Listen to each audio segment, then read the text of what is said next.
Welcome to the Amplified CEO with VC and serial entrepreneur Richard Stroupe. With today's guest, Heather McWhorter. She's a key contributor to Wilmington's entrepreneurial ecosystem through her role as director at UNCW's Center for Innovation and Entrepreneurship. She also serves on the board at NC IDEA, empowering founders across the state. Heather, good morning. Hey, good morning, Richard. How are you? Good. I've been wanting to have you on this podcast for such a long time, so I really appreciate you taking the time to come down. Thank you for having me. Yeah. So how's your summer been so far? Summer has been great. Been outside enjoying the beaches, our beautiful coastal community, and of course, getting ready for all of our great programs in the fall and spring at UNCW Center for Innovation and Entrepreneurship. Yeah, it's a never-ending job, I imagine. Yes, never ends. Year round. Yes. Yeah. Have you done any traveling at all this summer? No, been staying pretty close to home, but people have been coming to visit me. I had family coming to visit me, and my daughter will be coming to visit me soon. She's in Africa right now. She's an archaeologist. Wow. And so she'll be coming to visit here in a couple of weeks. Which part of Africa is she in? Right now she's in Tanzania. Okay. She was in Kenya for about 6 weeks as well. Mm-hmm. Now, Kilimanjaro is on my list to do. I really want to hike Kilimanjaro. It's actually the airport she flies in and out of is the Mount Kilimanjaro Airport. Right? Yeah. Tanzania. Yeah. Has she had any issues acclimating with the climate and the culture there? Or no, this has been her third summer there. Okay. And so she's a University of Florida PhD student. Okay. And so she travels with faculty there too. But it is, even though it's their winter there, it's still pretty hot there. And sure. There's no air conditioning where she's staying. So yeah. Being University from Florida, I'm sure Jim Roberts is pretty happy about that. Yes, I think he is. Yeah. Big Gator fan. Yes. He'll remind you of that too. Yes. So you're originally from Pennsylvania, is that right? Your family's from that area? Or? I grew up in Wheeling, West Virginia. Okay. Actually, and which is kind of near Pittsburgh. It's in that northern panhandle. Mm-hmm. And then I went to Penn State, right, as an undergrad to go to engineering school. Right. Yeah, I love Penn State campus. My son was admitted there, and we visited a few times, and really enjoyed the faculty, and, they're just very nice and warm and welcoming, and come on in and show you the lab and talk about the curriculum. And of course, I can't forget about the ice cream. I was going to order some ice cream, but hopefully the Yeti mug is okay. Yes, absolutely. Well, I didn't know what your favorite flavor was. I'll never turn down Death by Chocolate. I'm just saying. That's actually my favorite as well. Yes. Yeah. Death by Chocolate. Yeah, so Penn State, the University Park campus is incredible, and that's where I lived for 30 years, actually. I went there as an undergrad and got stuck in what they call the Happy Valley Vortex. Mm-hmm. So I didn't always work for the university. Mm-hmm. I went to school there, and then I became a defense contractor and did that for a while. And then after I had my second baby, which is that archaeologist that's in Africa now, started working at Penn State to support small businesses in the community. Mm-hmm. So you have always had like this entrepreneurship background, it sounds like. Yeah, so I guess my entrepreneurial roots go back to my grandfather. Okay. He actually way back when in the 40s had a milk vending company. Okay. And that milk vending company turned into a company. It was called Farm Fresh, kind of like Sheetz is. And so you could get gasoline, you could go to the deli counter and get a sandwich made, you could get milk. And so in the 1970s, that wasn't a normal business model. And he had a chain of restaurant or gas stations / stores like that. And then my parents were more in big pharma, AstraZeneca and Merck. Mm-hmm. And I guess I've found a way to kind of merge that science and tech with entrepreneurship and my love for the community. And so that's what I do for a living. So before you traveled to Wilmington and took over the role at the CIE, you were doing something similar at Penn State? Yeah. So at Penn State, I had multiple roles. Part of it was I was at the Penn State Small Business Development Center.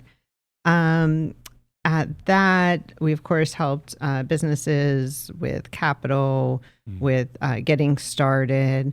I had a big focus on technology commercialization there. as you might imagine, billion-dollar research institution.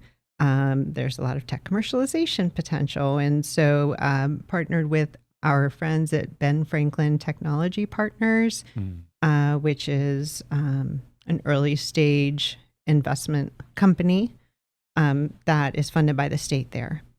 Kind of like NC Idea, but not.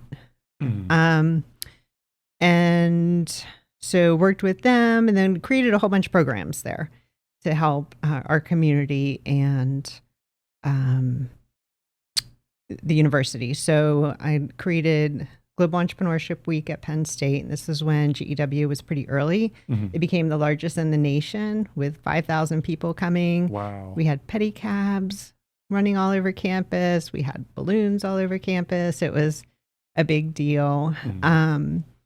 Created a TV show around student entrepreneurs that's still running. It's called INQ on public broadcasting there. So I was able to get seed funding from the state to do that. So did a whole lot of things in that entrepreneurial innovation, economic development space at Penn State, up to and including I could speak in that space at the national level for Penn State. And you did that for how many years? 17. 17 years. Wow. Yeah. Wow. Well, that's such a successful career, but what prompted you to come to Wilmington?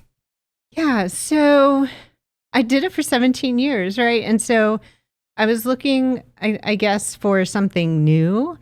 And I was seeing something going on online in Wilmington. Now I know that I think what I saw going on was Jim Roberts in his emails, but I started looking at all of the economic indicators because I wanted to apply I was always part of a land grant institution. I believe in higher ed and its impact on the community. And I wanted to see how I might be a part of UNCW and be a part of Wilmington's journey as a growing coastal community to help form its future to be the best Wilmington it can be. And so that's why I'm here. And just trying to work with the community to help see where we can go together. What year was that you? 2017, I moved down. Okay. Yeah. Fantastic. August 2nd, 2017 is when I started at UNCW. Yeah. I've loved every moment of it. It was a little bit hard, I would say, moving because I didn't realize the value of an ecosystem, the network that I developed in central Pennsylvania, being there for 30 years. Right. I raised my 3 kids there. There's only 45,000 people that live full-time in State College. So you kind of get to know just about everybody pretty quickly. Yeah. And I moved here and I was like, how do I get anything done? Have to start over. I had to start completely over. Yeah. And so I think that's really helped me to understand. I knew the value of an ecosystem, but I didn't know the value of an ecosystem because I think I kind of took it for granted. And now, especially with everybody moving to the community, like if they reach out to me, I make sure I meet with them right away and explain kind of how our city works and where to show up so they can get plugged into as quickly as possible because human connections are important to feel settled in a community, but also to thrive in a community. Right, exactly. How important was the commitment from the university itself to kind of spearhead this effort to say, look, this is what we're trying to do. We want to replicate your success at Penn State here at UNC Wilmington. Was that one of the aspects of why they hired you, or? Yeah, and well, to be clear, I started at the SBTDC here, which was rewinding my career a bit because I had been director at the SBDC there, but I was 100% game. But I was thrilled to have that job. And then when CIE director position came open, I threw my hat in the ring right away. And so I was the SBTDC director position. But I'll say when I was interviewing for that job, I way overdid it. And I had like state directors from SBTDC. It's a federal program. Every state has one, reaching out to North Carolina saying that they should hire me for Wilmington because I wanted that job like I've never wanted a job before. Like I wanted to be part of this community to the point where I put a down payment on a house before I had a job offer. Okay. I was coming. Yeah. Y'all were going to be stuck with me one way or another. I was just like, I'll figure it out. Yeah. But when I went to interview, so I had my network contact. I got my final interview.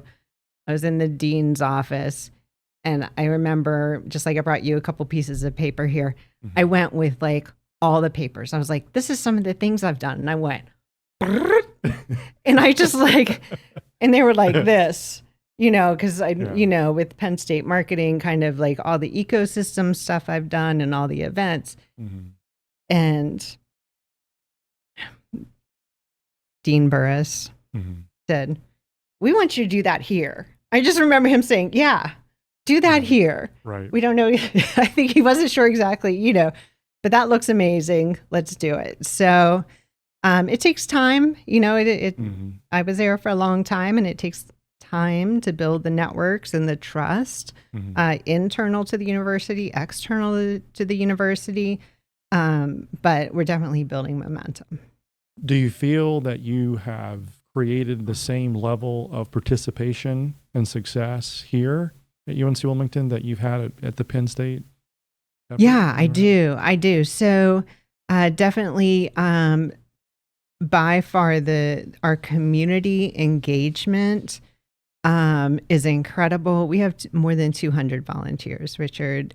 We are a beloved Center for Innovation and Entrepreneurship. Between the mentors, our Alliance for the Blue Economy, 1 Million Cups, it's fully run by volunteers, and then other people that they help us run a variety of events. We could not do that without them. I did not have that at Penn State at all, and I'm just so grateful for those volunteers, like day in and day out. The founders here are incredible. I've just am so impressed by their passion, their resilience, they just can-do attitude. They're so smart. I love working with them. I would say if there's a gap, I'm usually optimist, but I know you want me to talk about challenges too. I'm really trying to still figure out spinning that Rubik's Cube, if you would, for your listeners who still know what Rubik's Cubes are. Is that still a thing? Yeah. Some Purdue guys just broke the record on. Okay. Yeah, on milliseconds. So it's still a thing. Okay. Yeah. Well, it'd take me more than milliseconds, but yeah. So kind of spinning it and trying to get things to line up for entrepreneurship programs on campus. So UNCW has 18,000 students. 18,000 on campus, or just on campus here, and also the live in housing. So how to serve those students better in a scalable way, because statistically, those students between 60 to 70% want to start a business someday. And I'm definitely not serving that many students. Last year in our programs, we had 10,600 attendees across the board of participants, so more than 10,000. 1,100 of those were students, UNCW students. So we had 1,100 students, so that's good, right? But that's not statistically significant in my mind. Like I want to make that more and serve more students so I can affect their career in an important way, because I do think that if you are exposed to these entrepreneurial experiences, fun, it improves your communication skills, problem-solving skills, all the things that even if you end up getting a job, which most of them will, you end up being a better employer. Yeah, for sure. Or, once they paid off student debt and are settled in life and they're in their 40s and they want to start a tech business that's relevant to their expertise that they've developed. They could then because of their original, experience that they had at CIE. So I would say that's an area of growth for us too. So it sounds like you've led the CIA through some very strong momentum and growth. What's been the biggest win for you since you've joined as director? And you talked about some of the challenges and gaps, but what are some of the biggest challenges?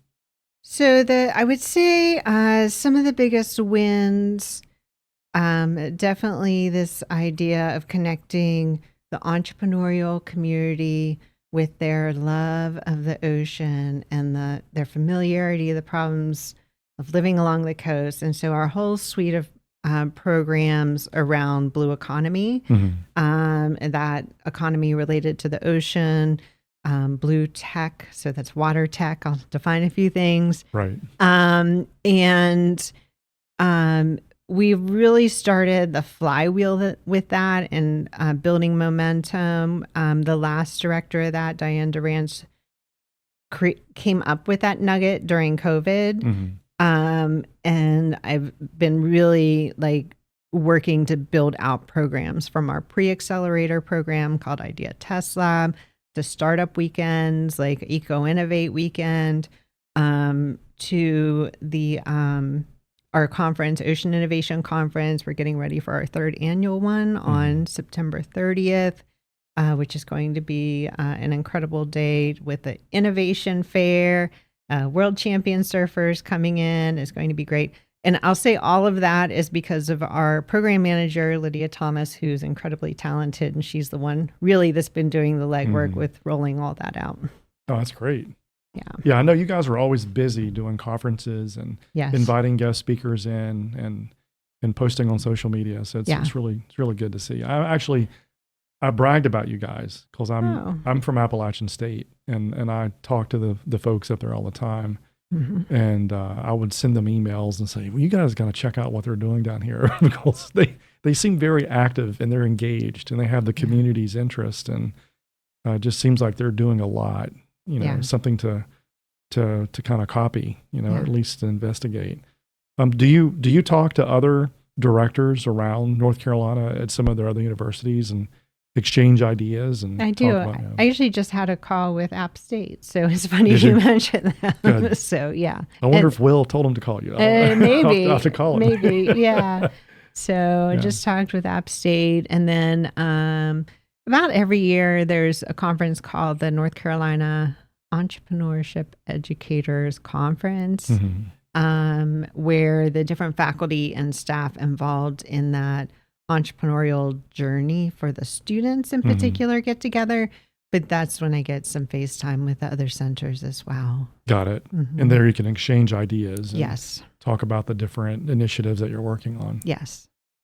Do you feel that the school system can do more about preparing students for entrepreneurship, or at least in motivating them to investigate more classes, or perhaps even add entrepreneurship training as mandatory requirements for graduation? Well, Richard, I think you're going to know the answer to this because I am biased. just a little bit. I think that entrepreneurship should be mandatory for life, not just in college. You know, I think even down into middle school and high school, that these experiences really just make us better humans. If you look at the Ice House methodology, that, I don't know if you want me to talk about that. But, and so that Gary Schoniger is the author of that. So he was curious about why some people who began with nothing, and I'm going to put that in air quotes for those of you that are listening, became very successful through entrepreneurship. So what made them different? So they were amputees, single mothers, poverty, etc. So how did these people become very successful through entrepreneurship? He traveled the world and interviewed them. And through that, he published this book called The Ice House. And The Ice House is about a family that he came upon that is, it was a gentleman that was supposed to be in the cotton fields about the time of Jim Crow in southern Mississippi. And instead he became the esteemed owner of the ice house and would distribute these chunks of ice back in, what was this, the 1940s or so, to the families. And he was very well respected. And then when it was time for his nephew, Clifton, who was the co-author of this, to go to the cotton fields, he was like, oh no, you're not going to the cotton fields. You're going to come with me and learn how to run the business as well. And so through this book, it talks about the entrepreneurial mindset, which isn't about running a business. It's about how to show up to life every day. Because each of us have the same 24 hours in a day, and we can choose what we do with it. And we can choose to look at problems as opportunities.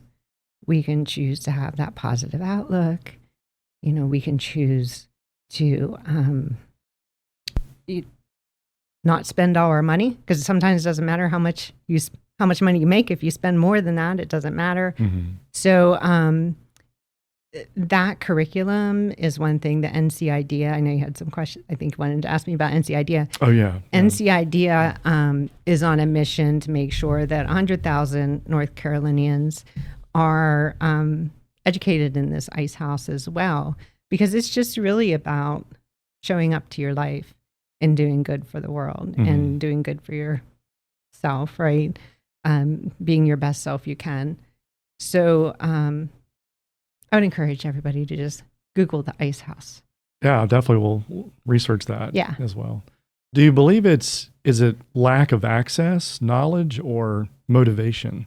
That's the difference between someone who has the courage to start their own business versus one who will just, I want to call it a layup, but it would be like, all right, I'll just go get a job, at GE or Google or somewhere and just be a cog in the wheel kind of employee.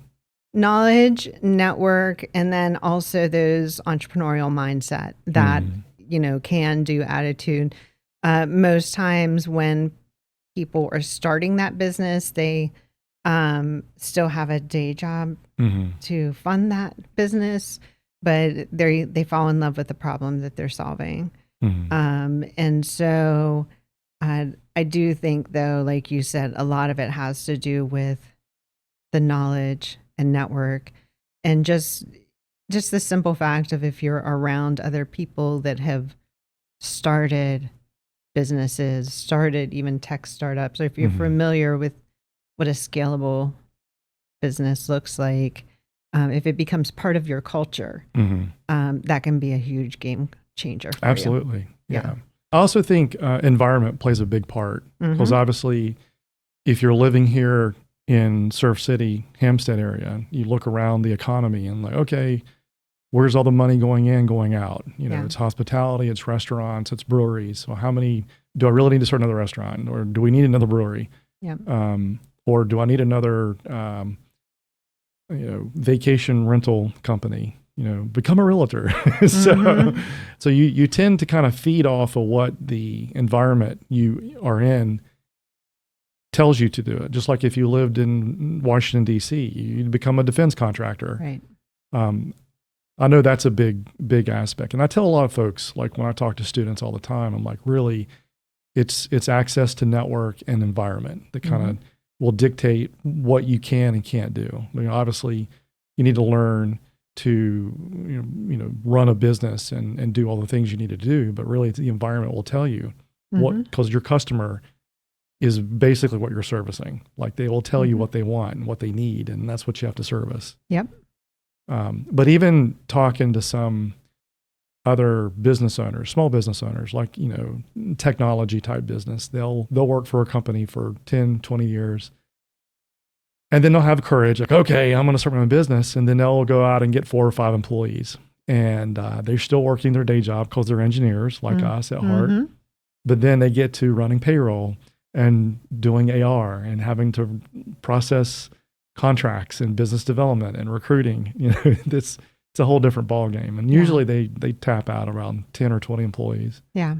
There's a lot of small businesses under 20 FTE in Northern Virginia. And typically they just become lifestyle business, or they end up selling for much less than what they're worth. Yeah. But, I give them courage, because at least they had the courage to start something and give it a shot. Whether it's successful or failed, at least they tried. Yeah. So CIA supports many founders across many different industries. How do you keep the support structure relevant and inclusive to that community? Yeah. So CIE has a pretty broad mission. We have a two-part mission. One is to support high-impact startups, so those that are science and tech-based. And so that's where you'll see things like our Founders Roundtable. So that's the roundtable for those founders in the region that are venture backable. That's invitation only, so they can get together monthly and share tips with each other, peer-to-peer network. And that didn't exist in Wilmington until we created that about a year and a half ago. So that's part one of our mission. Part two is to create a vibrant innovation hub in Southeast North Carolina. That's when we do a whole lot of other things. And so that relevancy question is very good one. So a lot of it has to do with listening, right? And also you have to stay relevant to the entrepreneurs, founders. So they are of utmost importance. Of course, the university, we have to stay relevant to their strategic plan. And then the sponsors of who's, paying for the programs. And so it is always listening to all three of those and trying to create the best programs for everyone. And so that's why you'll see we do a little bit of everything. Because building an innovation economy takes a little bit of everything. If I had more money, I'd do a lot of everything. Right. Yeah. Right. Are there certain disciplines that are driving more interest and participation than others? Yeah. So,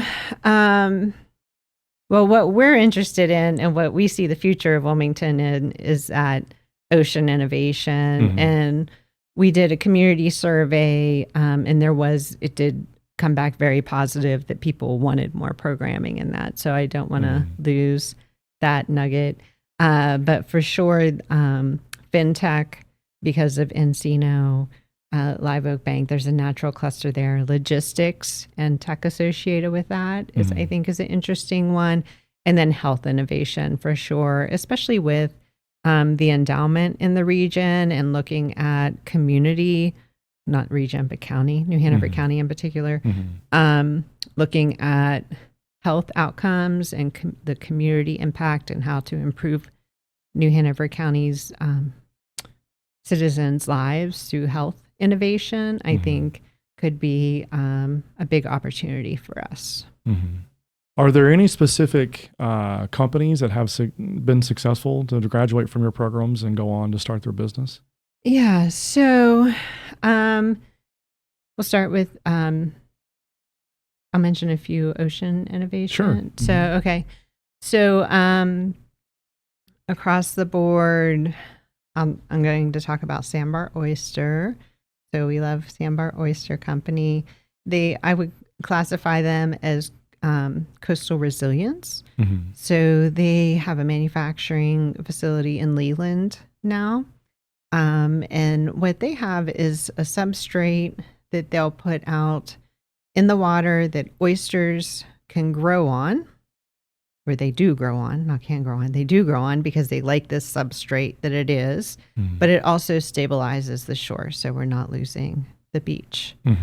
And so it's like a win-win. You get oysters. Yeah. Who doesn't love to eat oysters, right? Right. Yeah. And then it stabilizes the shore. And so that's one example. Somebody that just came out of our idea test lab this spring, so fresh off the presses, is Sherpa. So Mac is launching a business at Wrightsville right now. And I would say it's a cross between TaskRabbit and Uber, maybe. Okay. And so think about your day at the beach. And think about if you're parents with 3 kids, what part of the beach don't you like? It's walking out with all the chairs, stuff, right? Yeah. Well, his team will come to your car and carry all that stuff out and set it up for you. Okay. Sherpa. So they just launched it at Wrightsville as the first client feedback, getting that early stage feedback, trying to figure out the business model. But I think there's something there, and then there's other industry there that he'll be able to apply that to. Of course, more established ones, I think all of us have heard of Predicate, our Coastal Entrepreneur Awards, taking on sepsis. They were our Coastal Entrepreneur Award winner 2 years ago. Frontier Scientific was our Coastal Entrepreneur Award winner this year. That was $1 billion. I like the early stage innovators. I'll talk about the ones fresh off the planet. But there's more established ones.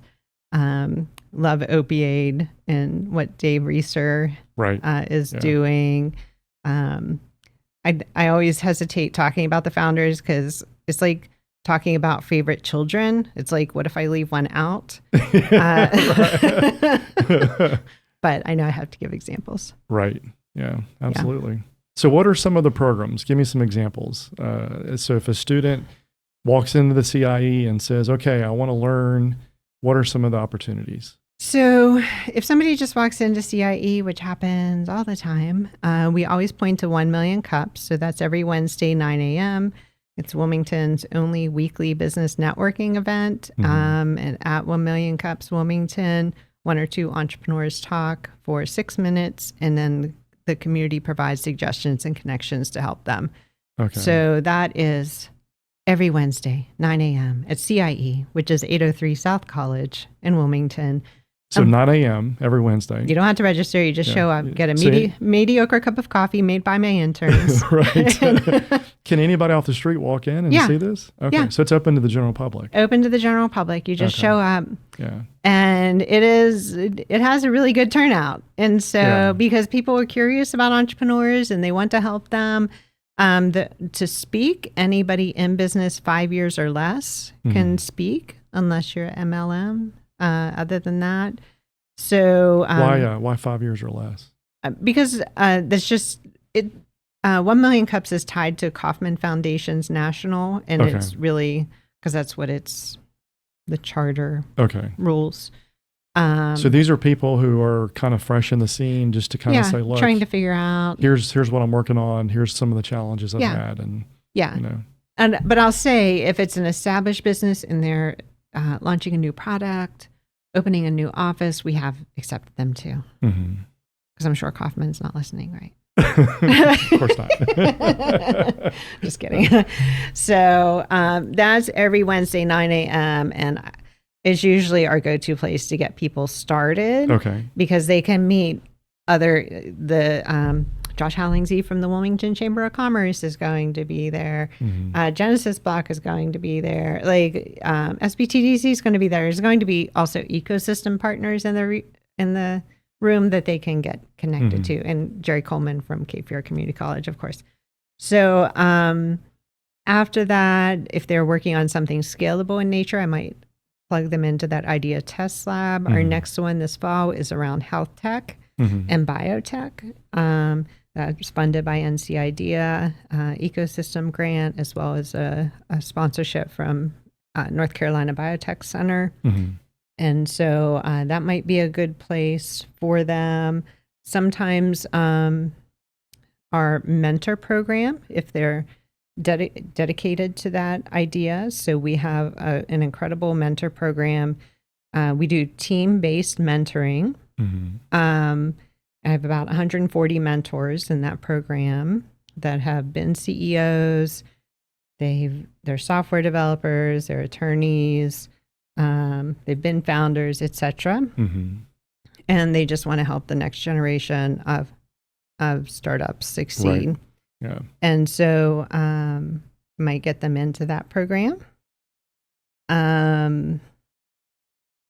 I think that would be the most logical places for them to get started. So the mentors, are they traditional like entrepreneur in resident type folks, EIRs, or they are just folks that show up occasionally and can kind of be a peer group to some of these other students? Yeah. So the way, and this is for community entrepreneurs. It can be for a student. It could be a lot of times the faculty startups as well will participate in this. So they have, they're all volunteers, and they don't have EIR roles like titles.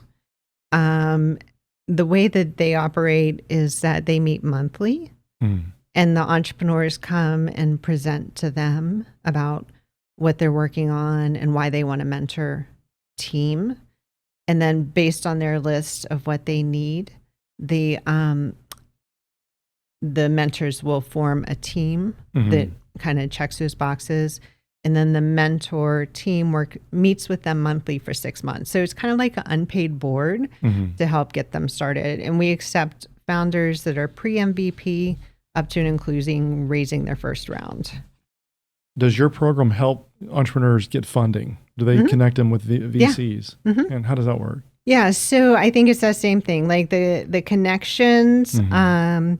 We have had a pitch coach in the past, and we do pitch scrubs for sure. And getting back to connecting with Jim Roberts as well, of course, right, yeah. and making sure that they're showing up to all the Buzz-In events and his events at Ironclad. Idea Test Lab that I mentioned earlier, our pre-accelerator program. Each week, they're fine-tuning their elevator pitch, and it culminates in a demo day the 5th week, where they have a pitch deck that they're pitching to judges, a panel of judges for cash. So we give away $10,000 that last week, which is a lot of money for us, not a lot of money for VC, but it's, so it's for these early stage, so they can, and it's not really cash, it's so they can prototype, they can work with the developer, they can talk with an attorney, that sort of thing, to move their idea forward. And so as part of that, Lydia in particular, Lydia Thomas, our program manager, is really helping with those pitch scrubs to get it ready for that demo day as well. Yeah, it sounds like you guys have a tremendous amount of programming to we not do. only help educate the students and local communities and get them involved and networked with successful entrepreneurs and learn the lessons learned. And of course, you're connecting them with VCs and helping them get their pitches down. And it sounds like it's an end-to-end solution for anybody that wants to start a business. Well, we try our best. I mean, it's me and Lydia full time right now. Wow, just you two. And we do have one other position. Usually we have an operations manager, and they really help with our tenants. So we have offices that we rent out. We have our co-working space and our rentals. And so the operations manager usually focuses on that, but we're in between operations managers right now. And then we have 2 part-time people who are incredible, Rosalva and Sonia. And then our volunteers and our interns. So yeah, it's like a lot of moving pieces, but we're very passionate about what we do. And, I can tell. Yeah. Yes. And of course, I've been to several events that you hosted, and it's top notch. So Thank you. You've done a really good job. Thank there. you. Do you provide feedback back to the faculty or the deans at UNC Wilmington and say, look, you need to focus more time. We need more students to have this foundation of knowledge on entrepreneurship before they come into us? And can you identify some gaps there that maybe they can help in the classroom? Yes.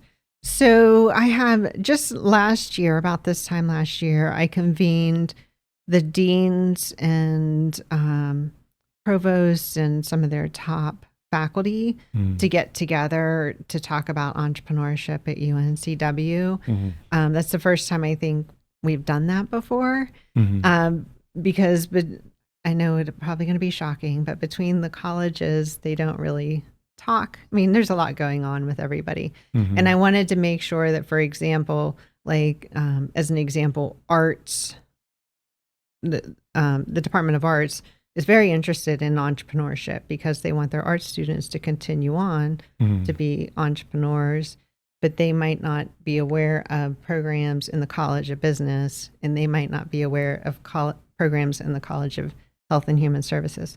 So anyway, I convened everybody as a first step last August, and then we had the follow-on meeting in January. So the thing you'll find about me, I'm a long-term thinker. Like with so many things in the works, I think that things, especially with higher ed, they can take longer. But if you get the boat going in the right direction, it can have a big impact, right? And so getting those right things in the foundation, making sure that everybody knows about each other's programs and we get them into the students into them. And so, like, as an example, College of Business has an incredible program for non-business majors, and making sure that all the other colleges know about that. And their advisors are referring their entrepreneurial curious students into those programs. Like that doesn't even have anything to do with CIE, but being the best university we can be, let's just, break down those silos and make sure that all of our students are thriving. Right, exactly. Yeah. Recently, CNBC awarded North Carolina as the best state to have a business, which is really good for us as a state. I can only imagine other universities who adapt your mindset of having such a passionate entrepreneurial programming for the students, that we can, lift all boats and kind of continue the momentum that we're building in the state. We definitely could. We have an incredible higher ed system, and that's, I think, one of the things that I feel like I bring to the table, and one of the reasons that Tom might have asked me, or the board might have asked me to be on the NCI IDEA. Right. Yeah, let's talk about that. It's just because being at Penn State for so long, and being at UNCW now for 8 years. So that doesn't feel like long, but I guess it's starting to become long. Absolutely. It's been fun, so it doesn't feel like it's that long. Right. But I really am always looking for how we can make our community thrive while making individuals thrive, and both of those through entrepreneurship and innovation, while also hoping to be the university as good as it excel, right? Right. That's not an easy thing to do. It's something that I really believe is important for individuals, for our communities, but then also to think bigger picture for us as a nation, for our innovation economy, for our national competitiveness. I used to be a defense contractor, so I don't want to go down that rabbit hole too much, but I really feel like if we're innovative at a regional level, that will, we can just keep bubbling that up, and we'll become innovative at a national level. Right. So I'll do my piece of the pie and make us innovative here. So your position at Idea Fund. Well, first off, tell me a little bit about Idea Fund. One of my companies I invested in, we just got an investment from Idea Fund. So I know a little bit on the term sheet side of how they operate and how their money works and who their sponsors are and so forth. But from your perspective, what does Idea Fund do? So NC Idea is a foundation that really is here to help founders get started and help our entrepreneurial ecosystem partners thrive as well, and our communities thrive. So probably a lot of what I've been talking about here. So it's very aligned with my values. They were formed by North Carolina. So they have a foundation. So they provide grants twice a year to founders, $10,000. It's called a micro grant, $50,000. It's called a seed grant. It is a very competitive process, but in addition to the money, they really have an excellent wraparound suite of services. And once you're in the NC Idea family, you're always in the NC Idea family. And they will support your long-term success from connections, mentoring, programming, etc.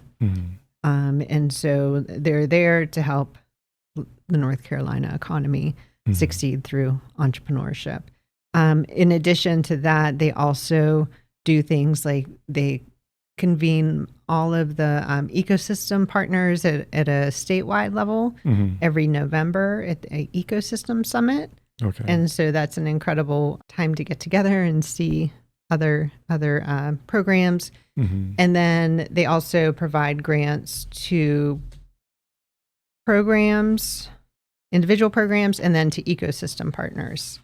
So ecosystem grants can be up to $100,000 to advance an idea in an ecosystem, and that goes to partners like CIE. We've received 3 ecosystem partners to date in our history. And they also have a Black Entrepreneurship Council as well. And is your role on the board part of deciding which companies to invest in? No, we don't make granting decisions. Okay. So I have been a seed reviewer. So I would say another hat is that I do review all the grant applications, not as a board member. I do that as a core seed grant reviewer. Okay. And I've done that for years now. I see all of those $50,000 grant ones, and then I travel a couple times to Durham, and we meet statewide to discuss the top ones and to arm wrestle over who gets the top, the grants. So I've already been doing that, but the board doesn't make decisions at that level. It's more of like overall taking care of the fund and the direction of the fund, and higher level. Yeah, sounds fun. Yeah. I'm excited. They asked me, it's the first time somebody from Wilmington's been on it. I know, I've read about and that. So That's great. Yeah. So I'm honored that they asked. I believe the gentleman Juan is the guy that I've been trading some emails with. Oh, Alvarez? Yes. Yeah. Yeah. Oh, he's another one of my BFFs from Prospera. He does great work. Yeah. Very nice gentleman. Yeah. Yeah. That's great. He's incredible. Obviously, in your background, you've worked with hundreds, if not thousands, of students and entrepreneurs. Yeah. What are some of the hallmarks that stand out that define success and failure? Like what works, what doesn't work in some of these startups? Yeah. So what works? Listening to your customer, pivoting when needed, not getting too in love with your solution, fall in love with the idea instead of your solution. That's a lot of times, especially the first time entrepreneurs, they'll come in and they'll be like, this is what I'm developing, this app, they'll come in and hand me a prototype they've already developed. And they'll say, what do you think? And I'll say, it doesn't matter what I think. What does your customer think? Right. Yeah. And they'll say, well, I don't know. asked. Yeah. I don't know yet. And so I always recommend the Mom Test by Rob Fitzpatrick. Also available on Audible, because not everybody reads books now, but the Audible. Mom Test. Yeah, the Mom Test. Okay. And so basically the idea there is if you ask your mom if they like it, what are they going to say? Of course, they love it. Yeah. They'll buy it. Yeah. She loves it. Mom loves everything because she loves you. Yeah. And so this book is around how to actually ask customer discovery questions so you don't get false positives. Okay. And it's really easy read. It's an easy listen on Audible. And I recommend that to most of the entrepreneurs that come in to get started with learning how to do that. Right. So it's just getting customer discovery, that early decisions, whether it's successful, unsuccessful, what works, what doesn't work from a customer's perspective. And continuing to listen long term. The other big thing is resilience, self-care, taking care, like having a full balanced life, depending on the individual. Sometimes they might throw their whole self into their startup, and you have to take care of your personal relationships. Right. You have to take care of your health. You have to take care of yourself financially. I teach a class every January called Intentional, and it's the anti-New Year's Eve resolution. It's like, how are we really going to have an intentional year and just plan so we can take care of our whole self, including our startup, but also having a life worth living that matters. I would argue that is one of the reasons I think that the Wilmington entrepreneurial community in Wilmington, I say generally meaning Southeast North Carolina, being Southport, Leland, everywhere here. Yeah. But I think that is why we could be one of the best, is because of our work-life balance, if that's such a thing. But we're always close to water. We have access to go out and have fun. So if you lose a customer, if you have a bad day, you can go out and surf. And then you can turn around and get right back in and get back into your startup and work on it again. Yeah. I really think that can build resilience. There's another, not to talk about another book. Sorry. That's okay. I feel like I'm becoming the person that talks about a lot of books. A gentleman named Wallace J. Nichols wrote a book about blue mind.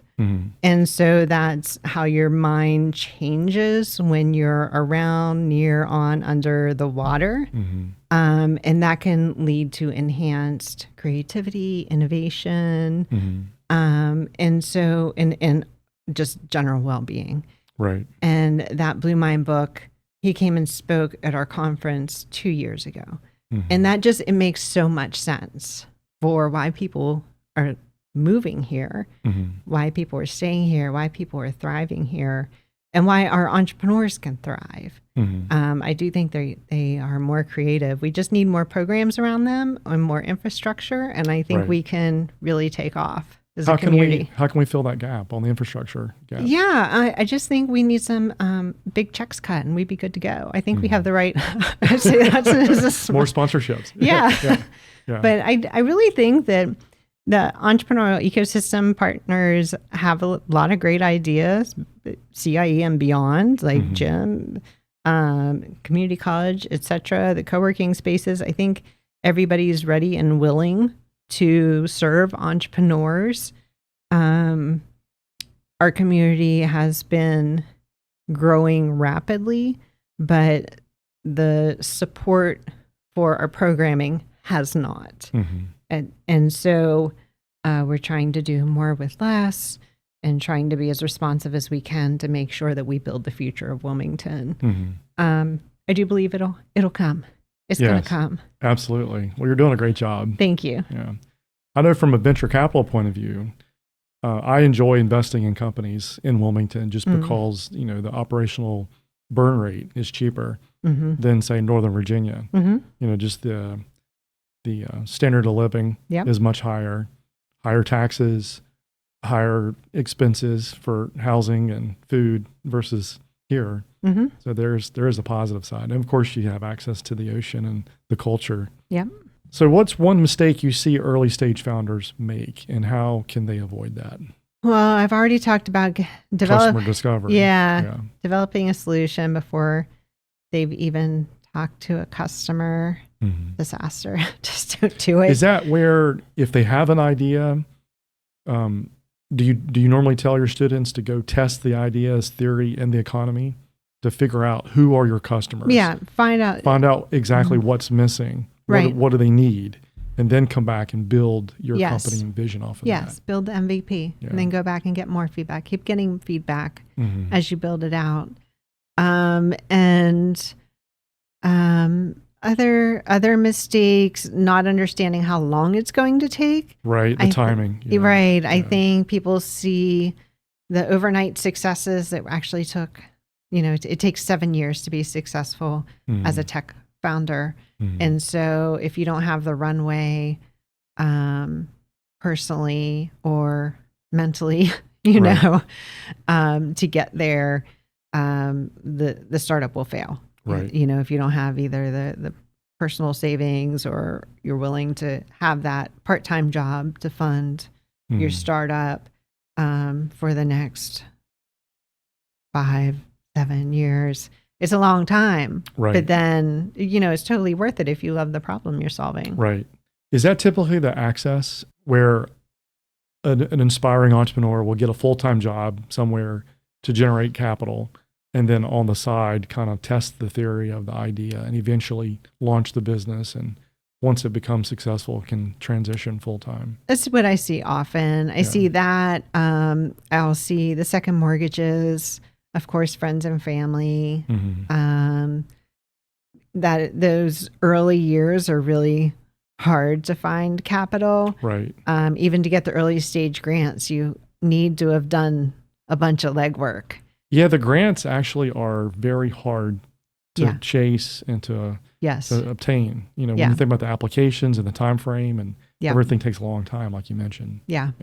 You have to be in it for the long run, and so that's why you just have to be in love with the problem, develop your networks around you, develop friendships with other founders in a similar stage as you. So maybe you can cry on each other's shoulders, go get a adult beverage if you need to. Right. And then it's worth the journey.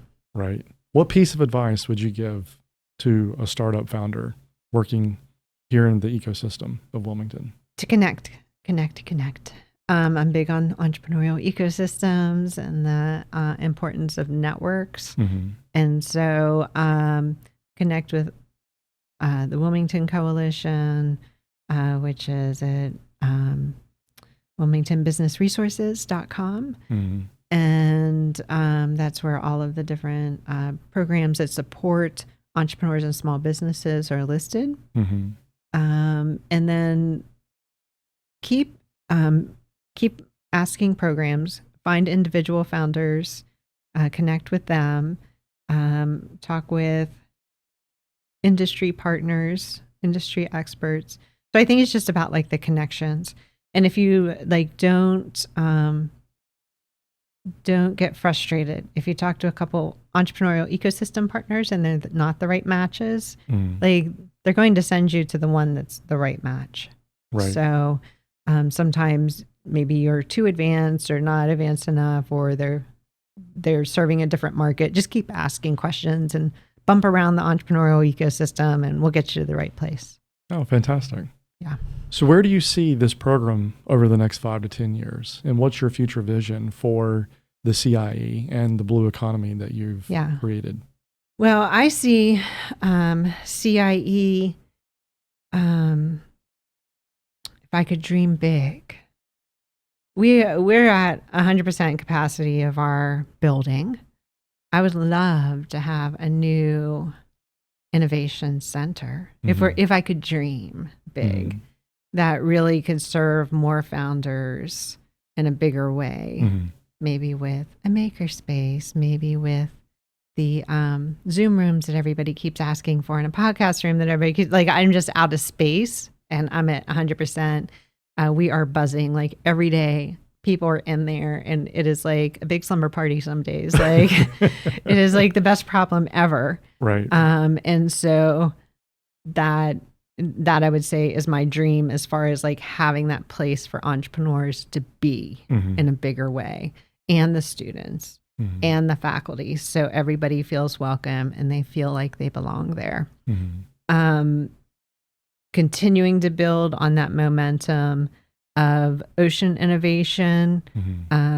I dream of having an accelerator program, and I keep applying for different big funding sources for it. So someday somebody's going to say yes. And so I really feel like we're ripe for an accelerator program. That is the next logical step for CIE. Health innovation as well. I think we do really well with an accelerator. There's a lot of different faculty interested in that. Of course, a lot of community members, just doubling down in that space. Well, you've done a very wonderful job of taking something that was a good idea, but you've made it so much better. Thank you. It continues to get better. And I can feel the energy. And when I stop by and see you and Lydia and other team members and other folks that are there, it's just, there's a lot of great success and energy flowing from that center. So I think you've done a great job. Thank you. Absolutely. Well, other than this, what else keeps you busy? Sounds like a full-time job. It is a full-time job. Yeah. I was just appointed as vice chair to the Leland Economic Development Committee. Oh, congratulations. Yeah. And I'm on the Southeastern Biotech Board. Wow. So I have a few other volunteer roles as well. When are you going to run for mayor of Wilmington? Well, I don't live in Wilmington, but maybe of Leland. So we'll see. You live in Leland? Yeah. Yeah. It's a beautiful area. Yeah, it is. It's Yeah. growing like crazy. I know. My mom lives in Charlotte, so Yeah. I pass through there all the time. And Yeah. it seems like the south side of Wilmington is just exploding Mm-hmm. into Brunswick County. But Yeah, it really is. yeah. When's the last time you've been to Hampstead? Have you been north side lately? It's been a little bit. Yeah. Yeah, because I'm usually going the other direction. Right. Yeah. Yeah. Yeah. Yeah. Well, they're building the bypass, so Yeah. hopefully that'll help, folks get downtown pretty quick once Yeah. that's in. But Yeah. well, thank you again for coming by and spending time with us today and tell us more about you and yourself and your background and obviously the CIE, and wishing you all the best success. Well, thank you, and thanks for having me. Amplified CEO is produced by Topsail Insider, edited by Jim Mendez-Pouget, and sponsored by Cape Fear Ventures. For more information about Amplified CEO, Richard Stroupe, or Cape Fear Ventures, please contact Krista at 910-800-0111 or Krista at topsailinsider.com.